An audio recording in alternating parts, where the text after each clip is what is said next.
Raider Nation, what's the deal, man? Once again, it's your guy, Panama Fargo, back to y'all live with another episode of the Raider Rundown. Make sure y'all keep tapping on that like and subscribe button, man. And please keep sharing out that content, man. We are almost close to 400, and we close to that target goal at 500. So, keep sharing it out. Keep helping the channel grow, man. It's much appreciated. And without further ado, let's get into the video, man. So, topic of conversation today, the Raiders seem to like two prospects at that number 7 overall, man.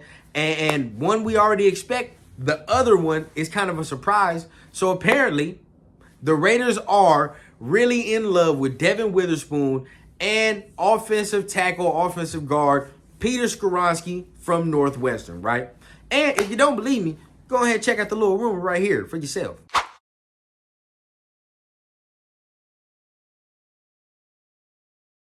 Boom, right? So apparently that's who the Raiders are targeting. That's who they are eyeing for that number seven spot, in this upcoming NFL draft.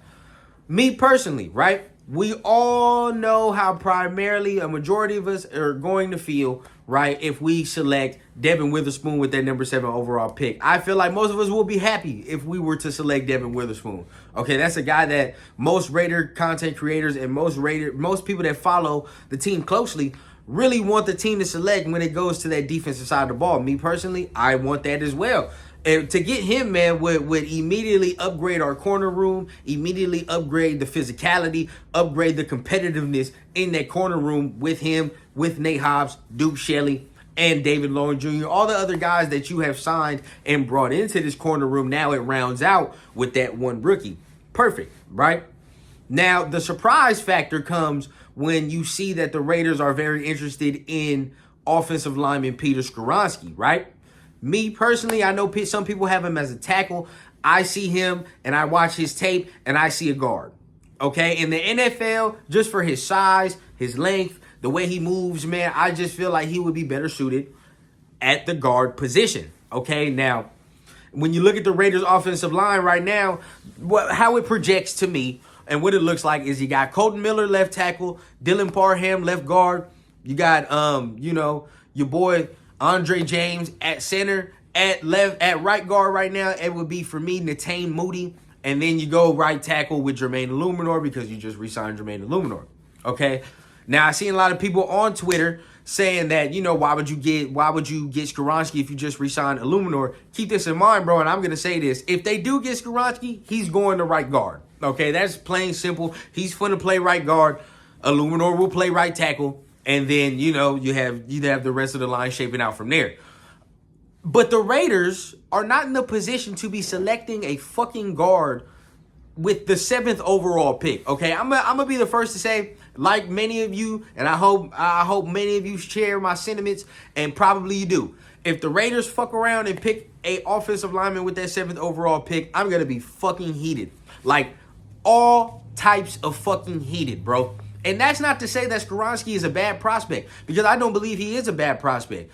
What I feel is that the Raiders are not in the fucking position to be drafting an old lineman that high. There are plenty of other prospects you can get later on in the draft that will be very serviceable and might even give you starter production. You feel what I'm saying? But to draft that high with so many holes on the defensive side of the ball, okay, I'm going to be pissed if you pass on somebody defensively for Peter Skoronski. Because at 7, you're going to be passing on somebody. If you were to take Skoronski, you're going to be passing on somebody, okay, and on the defensive side of the ball.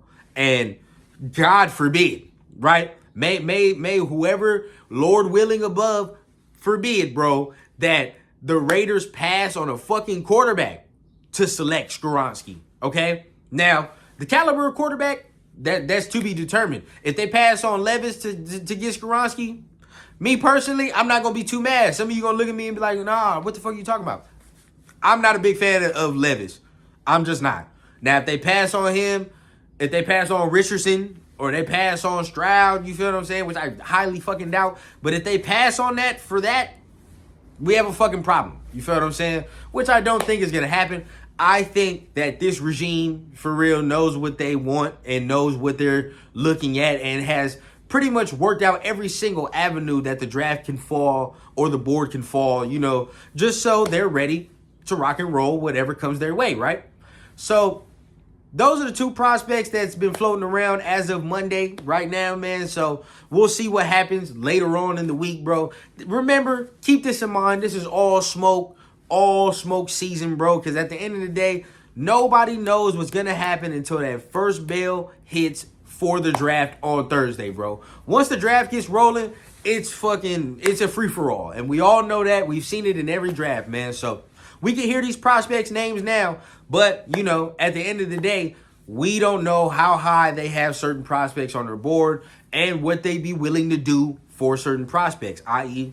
CJ Stroud. So let's keep that in mind, man. Remember, like, comment, subscribe, share out the content, man. Make sure y'all tapping in with your boy, and make sure you're telling your friends if they want that real Raider shit. Come on, tap in with me, and let's grow together, fam. So once again, man, it is another episode brought to y'all live. And remember, I always keep it authentic from the clouds to the ground on the Raider Rundown.